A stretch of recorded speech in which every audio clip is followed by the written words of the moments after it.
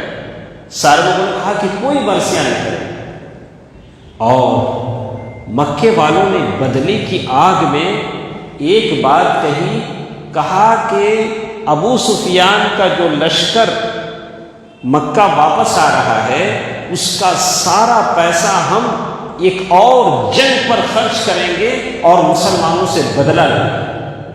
کتنا پیسہ لگایا انہوں نے، اسی کا ذکر اللہ نے اس صورت میں ذکر کیا کہ 1000 اونٹ اور 50,000 درہم سارے کے سارے ایک جنگ کی تیاری میں لگایا، اور وہ جنگ ہے احد کی جنگ، اور پوری لشکر انہوں نے 3000 کا لشکر تیار کیا، اور پھر اپنے ساتھ گانے والی عورتوں کو لیا، 15 عورتیں جو جوش دلائیں گا گا کر کہ بدلہ لینا ہے، ہمارے لوگ مرے ہیں۔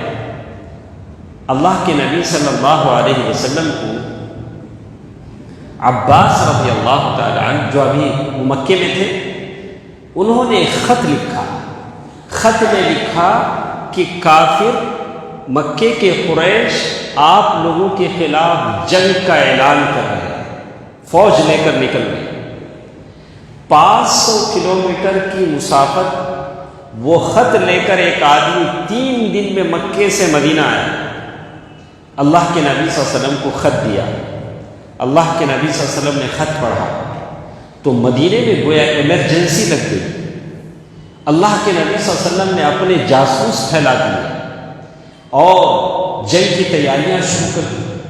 صحابہ سے مشورہ کیا کہ آپ لوگ مشورہ دو کہ ہم لوگ مدینے میں رہ کر جنگ لڑیں گے یا مدینے سے باہر جائیں۔ تو صحابہ نے اللہ کے نبی صلی اللہ علیہ وسلم کا مشورہ یہ تھا کہ مدینے ہی میں رہ کر جنگ لڑا جائے، لیکن جو لوگ بدر کی جنگ میں شامل نہیں ہوئے تھے، نوجوان تھے، انہوں نے کہا کہ نہیں، ہم لوگ مدینے سے باہر نکلیں گے، دشمنوں سے لڑیں گے۔ تو اللہ کے نبی صلی اللہ علیہ وسلم نے بھی گھر میں داخل ہوئے، زرہ پہنی اور پھر باہر نکلے اور جمعے کی نماز پڑھا کر اللہ کے نبی صلی اللہ علیہ وسلم احد کی جنگ کے لیے روانہ ہوئے۔ تو اسی کا ذکر اللہ کے نبی اللہ تعالیٰ نے یہاں کیا۔ احد کی جنگ میں سب کچھ اچھا ہو رہا تھا، اللہ تعالیٰ نے مسلمانوں کو احد کی جنگ میں شروع میں غلبہ عطا کیا، اللہ تعالیٰ نے مسلمانوں کو طاقت عطا کی۔ اللہ کے نبی صلی اللہ علیہ وسلم نے ایک جگہ پہاڑ کے اوپر جس کو جبل الرمات کہتے ہیں، عبداللہ بن جبیر رضی اللہ تعالیٰ عنہ کو 50 یا 40 صحابہ کے ساتھ کھڑا کیا، آپ لوگ یہاں رہو، ہم لوگ دشمنوں سے لڑیں گے، اگر ہم لوگ ہار جائیں تب بھی یہ جگہ نہیں چھوڑیں، اگر ہم جیت جائیں تب بھی یہ جگہ نہیں چھوڑیں۔ تو اللہ کے نبی صلی اللہ علیہ وسلم کی تعلیم تھی، لیکن جب یہاں جو لوگ کھڑے تھے انہوں نے دیکھا کہ مسلمانوں کو طاقت حاصل ہو گئی ہے، مسلمان جیت گئے ہیں، اور مکے کی عورتیں ایسا بھاگ رہی ہیں کہ ان کی پٹیاں دکھ رہی ہیں، سمجھا آپ نے؟ تو عبداللہ بن زبیر کہتے ہیں کہ میرے باپ زبیر رضی اللہ تعالیٰ عنہ نے کہا کہ مکے کی عورتیں ایسے بھاگ رہی تھیں، ان کی پیر کی پٹیاں دکھ رہی تھیں۔ تو مطلب وہ زمانے میں پیر کی پٹی دکھنا بے پردگی تھی۔ آج کیا کیا دکھتا عورت سے؟ آج عورتوں کا کپڑا کیسا ہے؟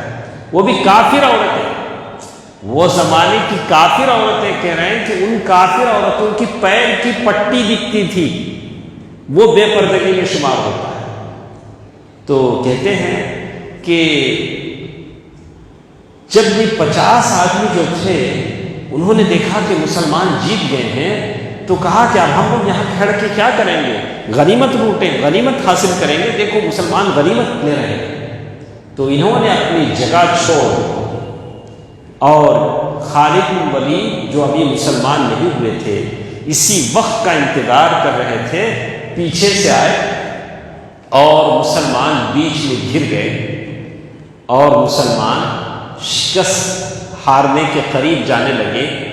اتنا گرد و غبار ہونے لگا جیسے اللہ تعالیٰ نے اس بارے میں ذکر کیا کہ اذ تلؤون علی انفسکم، ایسی حالت تھی کہ اللہ کے نبی صلی اللہ علیہ وسلم چیخ رہے تھے، پکار رہے تھے، اے اللہ کے بندو میرے پاس آؤ، لیکن کوئی آنے کو تیار نہیں تھا۔ اللہ کے نبی صلی اللہ علیہ وسلم کے ساتھ 5 یا 7 انصاری صحابہ اور 2 مہاجر صحابہ تھے، اور اللہ کے نبی صلی اللہ علیہ وسلم اسی حالت میں جنگ لڑ رہے تھے، اور جو جدھر جس کا رخ گیا وہ بھاگ رہا تھا۔ اور وہ موقع تھا ابو دجانہ اللہ کے نبی صلی اللہ علیہ وسلم کے پاس آتے ہیں۔ اللہ کے نبی صلی اللہ علیہ وسلم تلوار لے کر کہتے ہیں اس تلوار کا حق کون ادا کرے؟ عمر آئے، انہوں نے مانگا، اللہ کے نبی نے نہیں دیا، اور زبیر نے مانگا، اللہ کے نبی صلی اللہ علیہ وسلم نے نہیں دیا۔ ابو دجانہ نے کہا اللہ کے نبی اس تلوار کا حق کیا ہے؟ اللہ کے نبی صلی اللہ علیہ وسلم نے فرمایا کہ اس تلوار سے کافروں کو اتنا مارا جائے کہ یہ تلوار ٹوٹ جائے۔ اللہ کے نبی صلی اللہ علیہ وسلم نے وہ تلوار ابو دجانہ کو دیا۔ ابو دجانہ رضی اللہ تعالیٰ عنہ نے سر پر پٹی باندھی اور اکڑ کر چلنے لگے اور لڑتے رہے یہاں تک کہ تلوار ٹوٹ نہیں۔ تو جنگ بدر کا یہ موقع ہے، اس کا ذکر یہاں کیا گیا ہے، اور ایسی حالت ہو گئی مسلمان بہت کثیر تعداد میں شہید ہو گئے۔ تو ویسے وقت میں کوئی پہچانا نہیں جاتا تھا، اور سارے لوگوں میں یہ بات پھیل گئی کہ اللہ کے نبی صلی اللہ علیہ وسلم شہید کر دیے۔ کیا بات پھیلی؟ اللہ کے نبی صلی اللہ علیہ وسلم کیا ہوئے؟ شہید ہو گئے۔ تو ایسا موقع تھا کہ ایک دم دھول اڑ رہی تھی، چہروں سے خون بہہ رہا تھا، کوئی پہچاننے میں نہیں آتا تھا کہ کس کا چہرہ ہے۔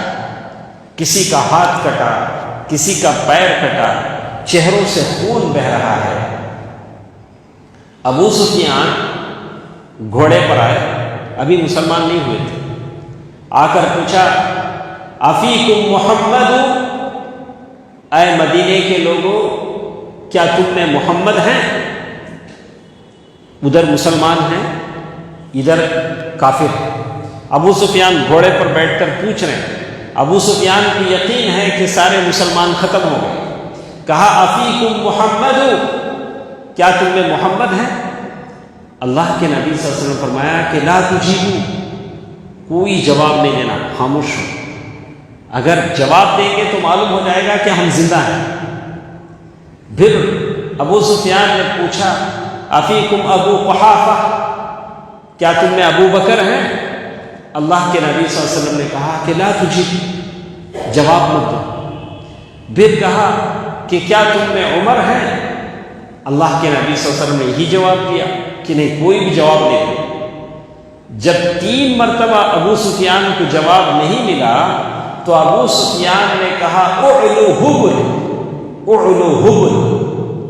اعلو حبل کیا ہے؟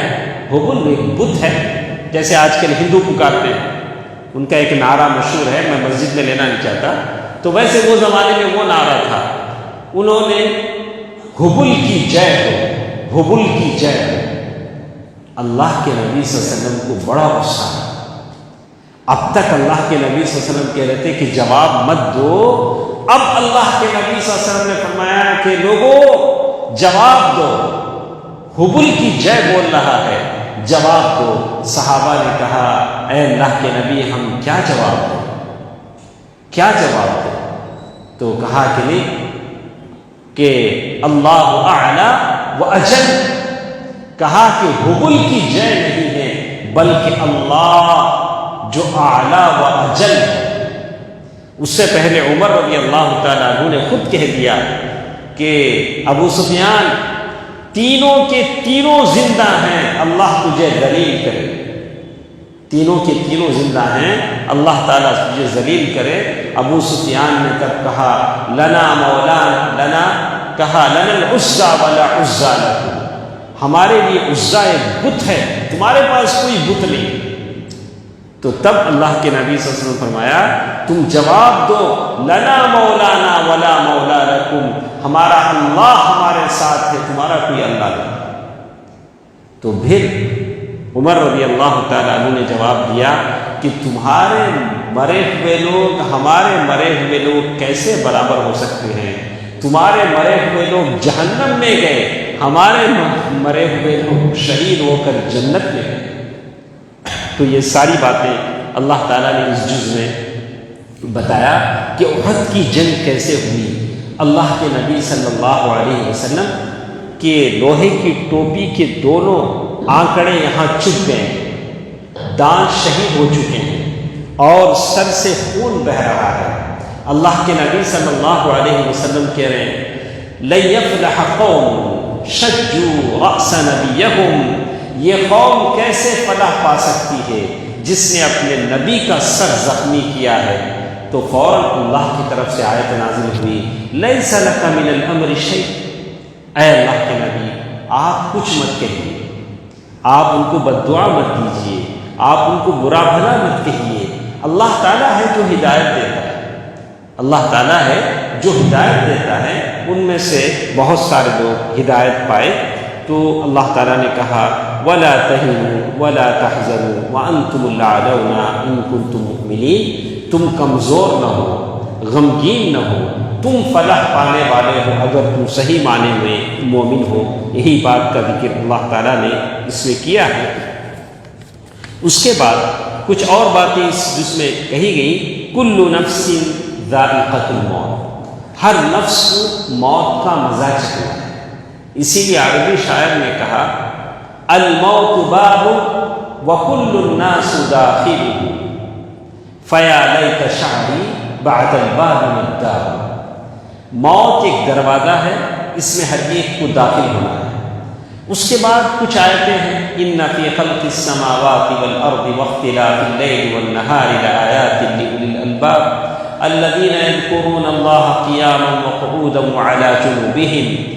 آل عمران کی آخری آیتیں اللہ کے نبی صلی اللہ علیہ وسلم جب بھی رات میں اٹھتے تھے ان آیتوں کو پڑھتے تھے۔ اور پھر آخری آیت جس میں اللہ تعالیٰ نے کہا یا ایھا الذین آمنوا اصبروا، اے ایمان والو صبر کرو، وصابروا ایک دوسرے کو صبر کی تلقین کرو، ورابطوا جڑے رہو، جمے رہو، واتقوا اللہ اللہ تعالیٰ سے ڈرتے رہو، تم کامیاب ہو جاؤ گے۔ اس کے بعد یہاں تک سورۃ آل عمران ختم ہوتی ہے۔ اس کے بعد سورہ نساء شروع ہوئی۔ سورہ نساء بھی ہم نے آج تراویح میں پڑھا ہے، مختصر 2 منٹ میں اپنی بات ختم کر رہا ہوں۔ سورہ نساء میں اللہ تعالیٰ نے کیا باتیں آپ سے کہی ہیں؟ اللہ تعالیٰ نے کہا ایک اللہ تعالیٰ کہتے ہیں وَلَا تُؤْتُوا السُّفَهَاءَ أَمْوَالَكُمْ، یہ آپ کے لیے بہت ضروری ہے، اسی لیے میں کہہ رہا ہوں۔ اللہ تعالیٰ کہتے ہیں کہ بیوقوفوں کو مال مت دو۔ کیا بولتے ہیں؟ بیوقوف بولے تو مٹا دری میں، تو کیا بولتے ہیں بیوقوف کو؟ اسے مال مت دو۔ تو ایک آدمی کے پاس اچھا بڑھیا سا فون ہے، چھوٹے بچے کے ہاتھ میں دیتا ہے، بچہ اٹھا کو نیچے مارتا، قرآن کے خلاف نہیں دینا۔ مال پیسہ ہے، محنت کیا کمایا، 1.5 لاکھ کی گاڑی خریدے، ابا چابی اٹھا کے بیٹے کے بیٹا چلا لے جا ایک راؤنڈ مارتا، بیٹا راؤنڈ کہاں مارتا، اس کا انجام کیا ہوتا؟ باؤ کو قرآن کی روح سے کیا ہے وہ صحیح ہے غلط ہے؟ غلط۔ چھوٹے بچوں کے ہاتھوں میں اپنا مال کیا نہیں کرنا چاہیے؟ نہیں دینا چاہیے۔ بچے نہ سمجھ، آپ کا بڑھیا فون، آپ کی قیمتی گاڑی، آپ کا کوئی قیمتی چیز آپ بچوں کے ہاتھ میں نہیں دیں۔ وَلَا تُؤْتُوا السُّفَهَاءَ أَمْوَالَكُمُ الَّتِي جَعَلَ اللَّهُ، یہ تمہارا رزق ہے، اسے ضائع نہیں کرو۔ چھوٹے بہت سارے لوگ شوق کے طور پر میرا بیٹا، ارے بیٹا تمہارا مال اللہ کا، مال اللہ کا، اس مال کی قدر کرو۔ جو قوم مال کی قدر کرتی ہے اللہ اسے مال دیتا ہے۔ اس کے بعد اللہ تعالیٰ نے کچھ اور باتیں یہاں آپ کے سامنے کہی ہیں. للرجال نصیب مما ترک الوالدان والاقربون وللنساء نصیب مما ترک الوالدان والاقربون مما قل منه او كثر. یعنی انہیریٹنس، جائیداد، ترکہ. کوئی بھی آدمی مر جاتا ہے تو ترکے میں حصہ دینا چاہیے. کب دینا چاہیے؟ اگر ایک آدمی مر جاتا ہے اور اس کے 5 بیٹے ہیں، بیٹیاں ہیں، آدمی جیسے ہی مرے گا اس کی پراپرٹی ڈیوائڈ ہو جانا چاہیے. اگر نہیں ہوتی ہے تو دشمنی پنپتی ہے. کیا ہوتا؟ دشمنی پنپتی. بہت سارے لوگ بولتے نہیں، ہم لوگ گھر میں تھے، گھر میں ہمیں ہی گھر بیچنے ہوتا نہیں، جب بیچیں گے تب دیں. وہ گھر بکتا نہیں، پراپرٹی ملتی نہیں. اسی لیے اللہ کا حکم کیا ہے؟ آدمی جیسے ہی مرتا ہے فوراً کیا ہونا؟ اس کی پراپرٹی بیچ کے جتنے حقدار ہیں ان کو کیا کرنا؟ فوراً ان کا حق ان کو دے دینا، یا تو اس کا کرایہ ان کو دے دینا. یہ ڈاکو ہیں جو اس طرح کا ہیلا بہانہ کرتے ہیں. نہیں، یہ اب بیچنا، ابا مرے سو ہمیں گھر میں ہی اب بیچ بیچے کو ریٹ آتا نہیں، ہمیں کہاں جانا؟ ارے کہیں بھی جاؤ، سڑک پہ رہو، پلیٹ فارم پہ رہو، لیکن بیچ کے فوراً جس کا حق ہے اس کا حق دو. تو اللہ تعالیٰ نے اس کے حق کا ذکر کیا ہے. تو اس کو آیت میراث کہتے ہیں، جس کا اس جز میں ذکر کیا گیا. وَلَكُمْ نِصْفُ مَا تَرَكَ أَزْوَاجُكُمْ. اللہ تعالیٰ نے ساری جس کی. اور آخری ایک بات میرے ساتھ ہے کہ اللہ تعالیٰ نے اس جز کی آخری آیت جو اللہ نے کہا، حرمت علیکم امہاتکم، حرمت علیکم امہاتکم. اللہ تعالیٰ نے کچھ عورتوں سے شادی کرنا منع کیا. ایک آدمی عورت سے شادی کر سکتا ہے، لیکن کچھ عورتیں ایسی ہیں جن سے آدمی شادی نہیں کر سکتا. تو اس میں سے نسب کے لحاظ سے 7 عورتیں ہیں: ماں، بیٹی، بہن، پھوپھی، خالہ، بھانجی، بھتیجی. ان سے آدمی شادی نہیں کر سکتا. معلوم؟ ہاں، یہ رشتے آپ کو معلوم.